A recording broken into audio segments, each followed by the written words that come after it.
You know those moments when you're doing what you love in your business? Maybe it's standing on stage or creating content. Whatever it is, you're totally immersed and time just seems to slip by. This is called the flow state. At Speaker Flow, we're obsessed with how to get you there more often. Each week, we're joined by a new expert where we share stories, strategies, and systems to help craft a business you love. Welcome to Technically Speaking.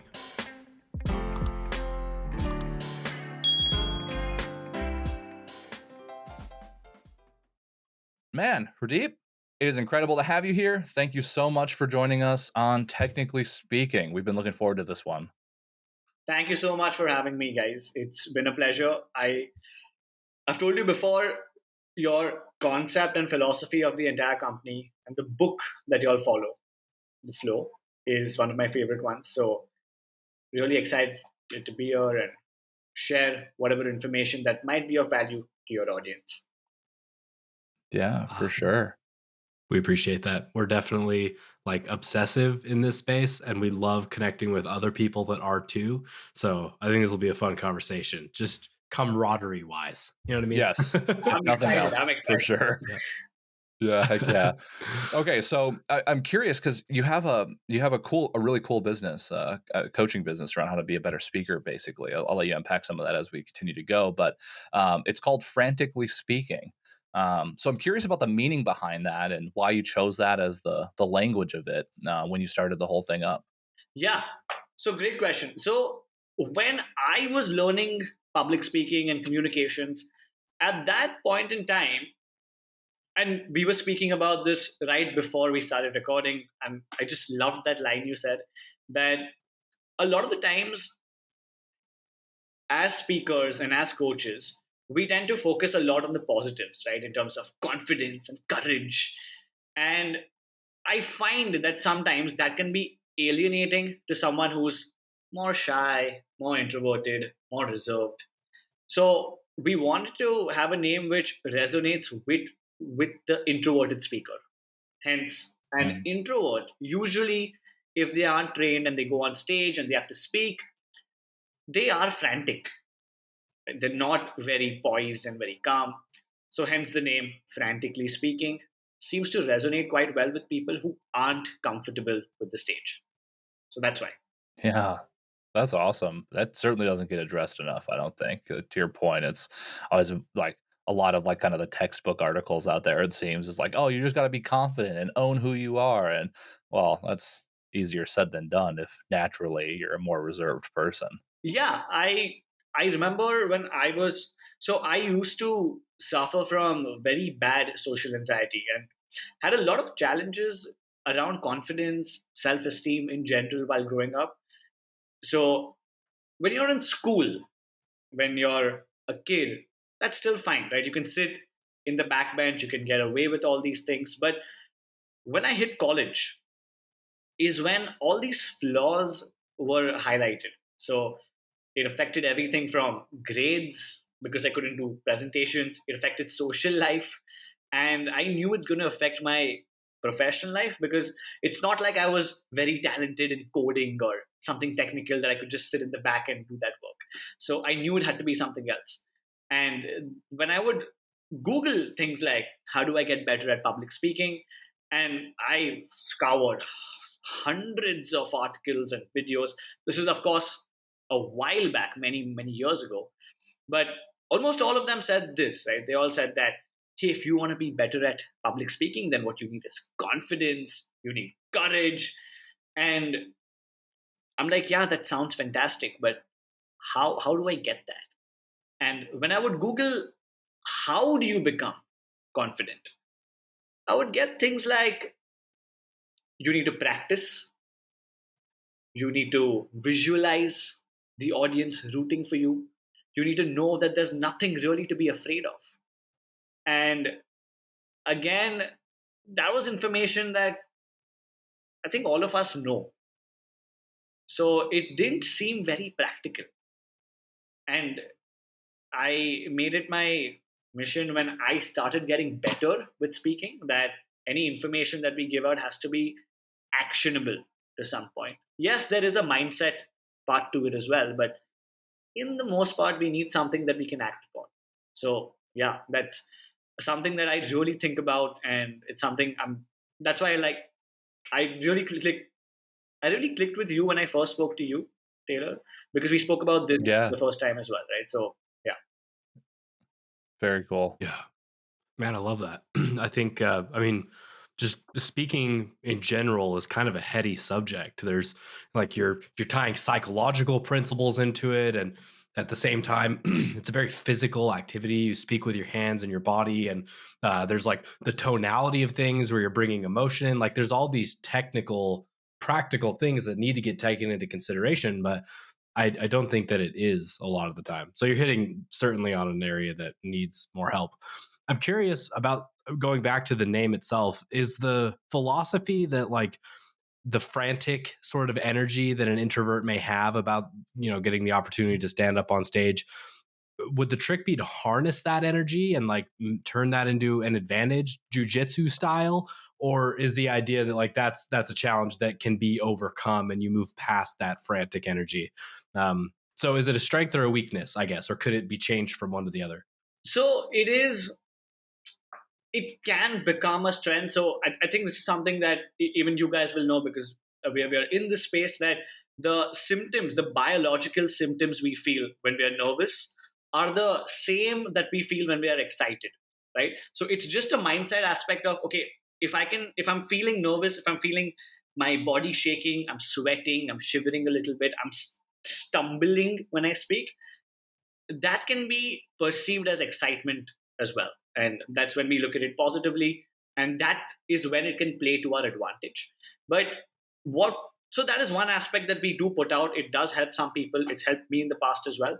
But one a very critical thing that at least we push out to a lot of to anybody we come across who needs help in this space, essentially, is that don't try to overcome the fear, because there are people who've been performing for years and years in front of thousands of people. And so if you I mean, we all know her, Adele, the singer Adele. She to this day feels performance anxiety. John Lennon from the Beatles used to throw up before performances because of stage fright. So if these guys at such a high level who are practicing every day are still feeling nervous, the hard truth is that for some of us, stage fright and that fear, it might not go away. And that's fine. That's completely fine. We need to shift the conversation from overcoming stage fright and overcoming fear to just learning how to manage it better. Because when we shift the conversation to managing it, that's when we can learn to speak despite the fear, which is going to come regardless for most of us. So I think that's what I would say to that it can become an advantage, but I think the conversation needs to shift from overcoming it to management. Then it doesn't matter whether it's positive or negative. Yeah. Oof. Oh, Cheers to that. yeah, for sure. It's definitely not talked about enough. I feel like, I mean, people also can start to feel like they're beating themselves up too. It's like, oh, why am I constantly fearful when everyone else isn't? And you get into that comparison mentality. And then that kind of just spirals into having more stage fright before you do the thing rather than kind of acknowledging, like, no, this is normal. It's fine. These are my tools for being able to manage that. And you go, kick some butt and get up on stage. It's a lot more of a, you're kinder to yourself with that mentality than kind of putting that type of pressure on it. Like, oh, I should be better at this. When in reality, I mean, I'm sure it's a lot of people suffer from that, but it's just something to improve on rather than remove completely. Yeah. So I'm curious if this ties into like your own backstory, because I mean, you mentioned earlier, and I think in our previous conversations too, that like naturally, right, you're shy, a little introverted. You knew that you had to like improve these skill sets and speaking to be more successful and so on, and to just have confidence mantra certainly wasn't working for you. So like, how did you overcome that? Like, was it just a matter of overcoming that fear and managing it better, or were there other tools in your belt, so to speak, to master the art of speaking? What did you find that worked for you as a more introverted and reserved person? Yeah, great question. So in communications, is this I realized after I went through my journey. I've still not overcome it. I don't want to overcome it. The word you use, manage, that's perfect. So I'm just learning how to manage it better. And Great. I came to this conclusion after I was done with a lot of this learning, is that it's very basic, right? To learn communications, we just need three things.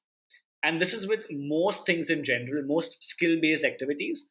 We need a few techniques. We don't need to know the entire world of public speaking and communications. We just need a handful of techniques. We need to repeatedly practice them. And we need somebody to tell us where we're going right and where we're going wrong. That's it. It's pretty basic in terms of it's pretty simple, but of course, it's not easy to do. So the way I learned is because Google wasn't helping me. I couldn't afford a coach at the time because I was a student, so that wasn't an option either. I really wanted to pay someone so that I could learn directly from them, but that wasn't an option. I tried to scrape some money together and I bought some online courses from those pre recorded courses that you get, but that was pretty much a lot of it was information refurbished from Google put into a video course. So that didn't help either. So the way I got into it is it was actually by coincidence. I kind of left the idea of trying to become a better speaker. And eventually, at one point in time, my friend in college, so I made a few friends. I managed to make a few friends, and which was a big deal for me back then. And this one friend that I made, I mean, he's still my very close friend. His name is Shaurya, and he is the complete opposite of me. So completely extroverted, completely in your face. You throw him on a stage, he doesn't care. Those naturally born speakers, so as to say, right? And I would just be in awe of his personality at all times. And he was in college. There are a lot of opportunities to go in front of people to speak. There are so many events happening and everything, and he would take all of them. But this one day in particular, he had to speak at a small event, but he was not well. He didn't come to college that day. And the teacher came to us. She came to our classroom and she's like, "Oh, okay, Shaurya's not well. The event still needs to go on." So she looked at me, she pointed at me, she's like, "You come here." And she's like, "You need to do what he was going to do." And now she didn't know that I was nervous, that I was shy. She just knew that I was his friend and someone needed to fill his shoes. So I was the first person in the line of sight. So I was taken up and I just asked her, I'm like, "Oh, okay, fine. But what do I have to do exactly?" Because by this time, like I'm already nervous, right? And she's like, "It's nothing. You have to it's not even a stage. There are 15 people in the crowd. They are parents of certain students. You just have to introduce some of them. That's it. Nothing else." I'm like, "Okay, fine. I think that's manageable." I did that. There were a few more people than 15, so there were about 20, 25 people in the audience. I introduced them. It was just a small 15 to 20-minute part that I had to play. I spoke, I left. Now, that particular event, it wasn't too good, it wasn't too bad either.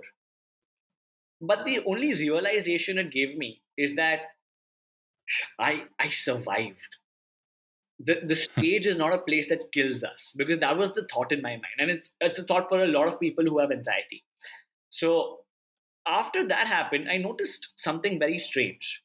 Just that one small event, it wasn't even a speech, but for the next 24 hours, and I so vividly remember this, there was a difference in the way I was walking. There was a difference in the way I was talking. Very subtle, but I could feel something. I could feel something good. Later, I found out that that's what confidence feels like, which I had not felt in a very long time. And I'm like, you know what? Maybe the answer is not to read about it, but maybe the answer is to go on stage a little more. So, to cut a long story short, I try to go on stage a little more often for small events like these. So I tried doing, I approached the same teacher who came to me and I'm like, "Are there any more events like this happening? I would love to be a part of it." And I got small roles coming in. At the same time, I joined Toastmasters. I found out about that through my uncle. So I joined one. It was a little far from my house, so I would travel every Sunday morning over there. And I would never do a speech. I would never do a table topic. For those of you who don't know what Toastmasters is, it's a non-profit organization. It basically gives you a platform to practice public speaking. So I would never give a speech, nothing. But they offer small opportunities for you to come on stage to just do an introduction or something very small. I don't want to get too technical about it, but very small opportunities to go on stage. So I was doing that. I was doing the college thing. And at the same time, I found a few books around public speaking. So the one behind me, that wasn't there at that point in time, but there were a few books by this author called Dale Carnegie, who a lot of us would know. And I started reading those. So I was getting some input in terms of knowledge. I was practicing it. But after that first speech got done, when I started going a little more out there, I was constantly embarrassing myself. Constantly. Because I would go on and this is what my face would be on stage. It would just be like just a Blank stare. just a blank stare, and I would just manage to get out a few words and run off. So that's when at Toastmasters itself, one guy who was so I was in my late teens at the time. There was a 27-year-old guy who's still my friend. His name is Hardik, and he came to me and he's like, "Hey, you are not doing a good job. So let me help you." So he really became my first mentor in this space. And that's when I got the third leg of feedback. And okay, this is what I'm doing right. Because I didn't realize you're supposed to smile on stage. I didn't know about modulation. I was learning a few things from the books. But when he took a video of me, showed me, he did it himself. I'm like, oh, okay, this is how it's done. Eventually, I ended up going on stage. I went up over 100 times in a span of 3 years, just doing everything from speeches, events, festivals, pitches, presentations. Even if I'm a little ashamed to say this, but even if there was a funeral and if someone has to give the eulogy, I would put my hand up to volunteer for that as well. Anything to get in front That's of commitment right there. anything to get in front of people, right? Wedding toast, whatever you want to call it. And the first 30, 40 speeches were very bad, very embarrassing. I remember this one day when I was on stage, and this time I went for the big leagues. There was a huge festival happening of 250 people, and I had to host one event. So I went on, and this girl who I had a massive crush on. Only when I came on stage, she enters the auditorium and sits in the first row.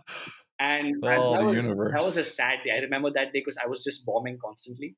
But the point is that that entire journey gave a very practical understanding of confidence, of engagement, of expressiveness, and of overall communications. So Yeah. that's a bit of the beginning of the journey. Then at the same time, I went for courses. I finally got some money. My first job was in advertising, where I had to do presentations to Fortune 500 companies. So that was an entire other phase of practice that got in. But that's kind of how it got started. Yeah, getting the reps in.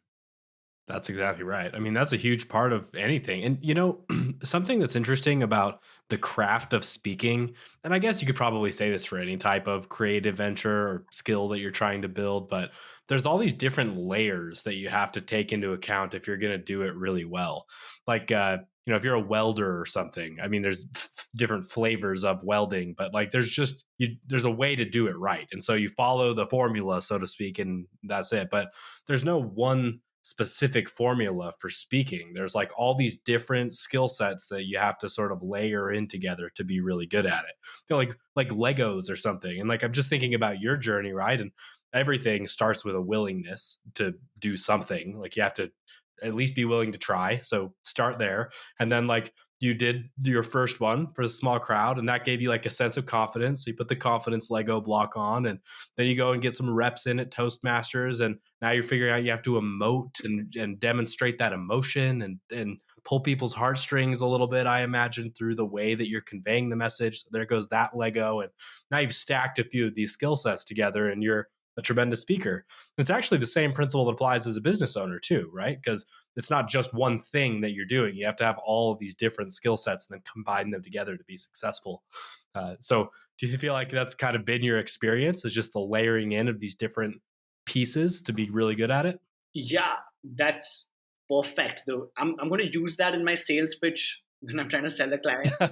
Hey, Heck do it. yeah. We only Send me charge the royalty 20% check. royalties. Yeah. On the same page. So Yeah. That is perfect, right? So it's exactly that. That's a lot of us when we get into speaking. So even when someone approaches us and they're like, "Hey, we want to learn," and they constantly, even while learning, they'll be like, "Hey, can you recommend me books? I want to read books. I want to read books." And I'm like, "Yeah, sure. Here are 5 books. If they've helped me, I'm sure they'll help you. But don't be too obsessed with that, right? Because everyone wants the best, the secret sauce, and all the techniques at once. But we have to layer them. Like just before this call, just before the podcast recording, I was talking to one of my clients, and he has great body language, fantastic body language. His gestures, his posture, his expressions, to the point. And his tonality was what was missing. Now, a lot of us think tonality is one subject, but your voice is multiple things. So with him, he was a hero in body language, almost a zero in tonality. So we had to break it down and exactly do the Lego stacking thing. So first, let's just start with emphasis. Let's just start with emphasizing a few words. Then let's start with whispering. Let's drop a few words down. And then let's go into pausing. Let's pause, let the silence sink in. And that's the approach we took, exactly as you said. And I think a lot of people can benefit more if they take it one step at a time. Yeah, man. Brilliant. We see that even in the work we do. It's like so many people just want like all of the techniques to do all of the things that make run the business better. And it's like we're not ready for that. Like let's just baby steps, please. Yeah. Yes, just little things at a time. So one of the things I'm kind of hearing, I want validation from you, Hrideep. So bear with me here, but I think education, right? The theory of speaking, it's good to poke down those paths. To your point, like here's a few books, definitely read them. But it really sounds like the magic happens by getting the reps in and getting the practice in and getting the at bats in. Do you feel like one of those two things is more important than the other? Are they equal? Or do you feel like getting the reps in overcomes the theory part of it all? Correct. So the reps would be the most important thing, because as we were discussing, right, it's kind of like swimming, it's kind of like working out.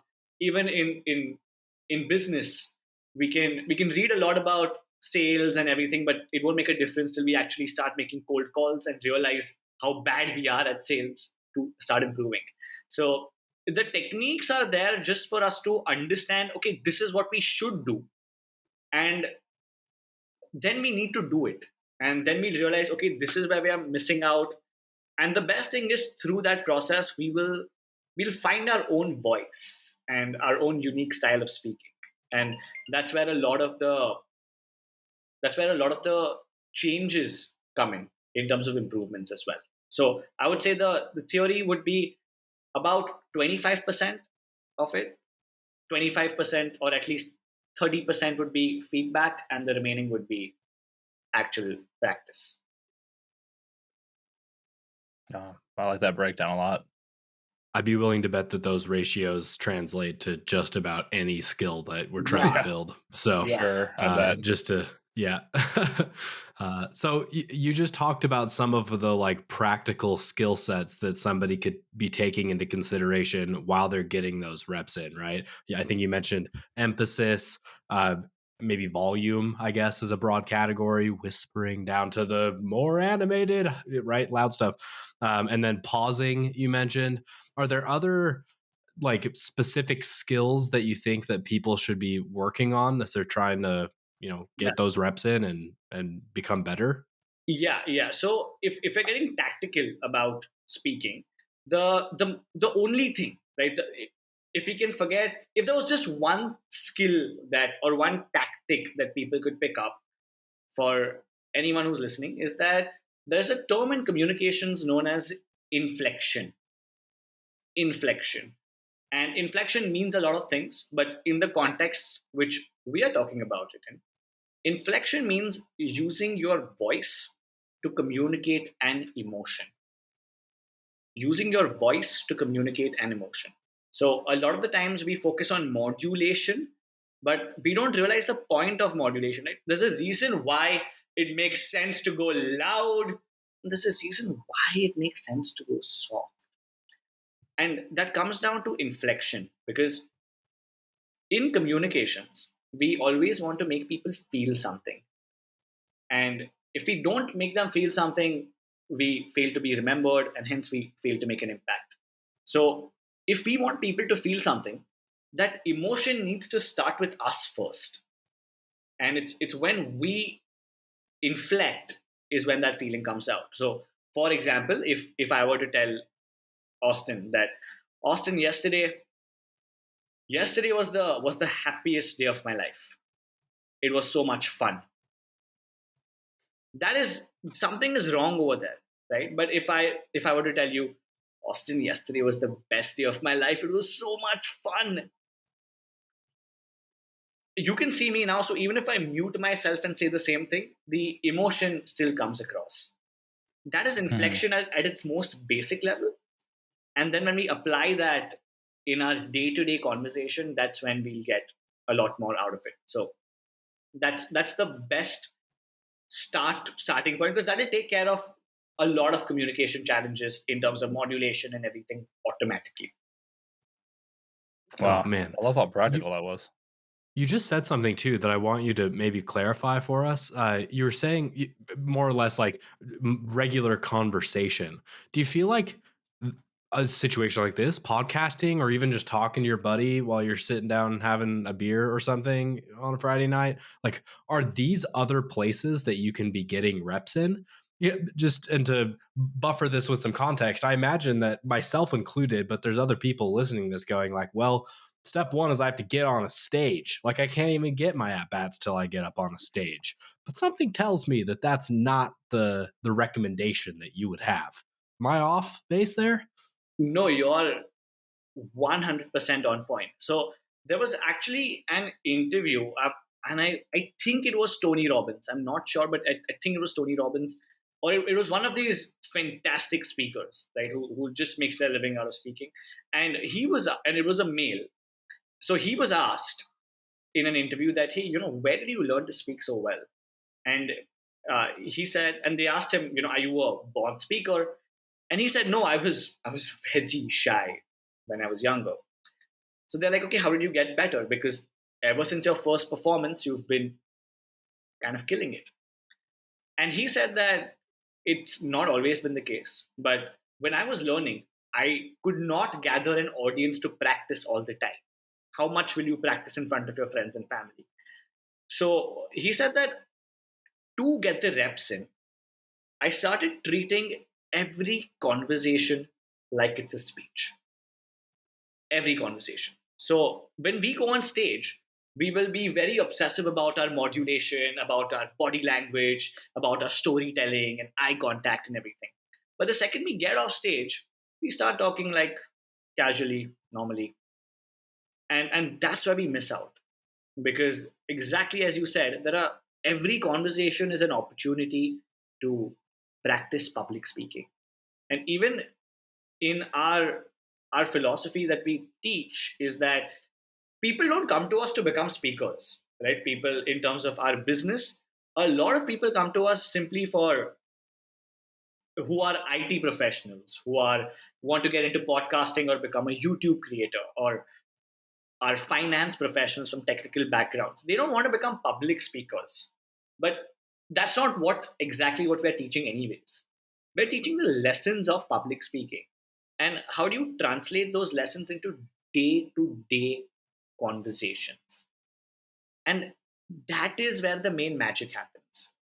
Because that's when you feel like, okay, you know what, when I'm talking now, they're more engaged. I'm feeling more comfortable talking. And you know what? I like talking even more now. So what you said is bang on perfect. That every conversation is a chance to get in a rep.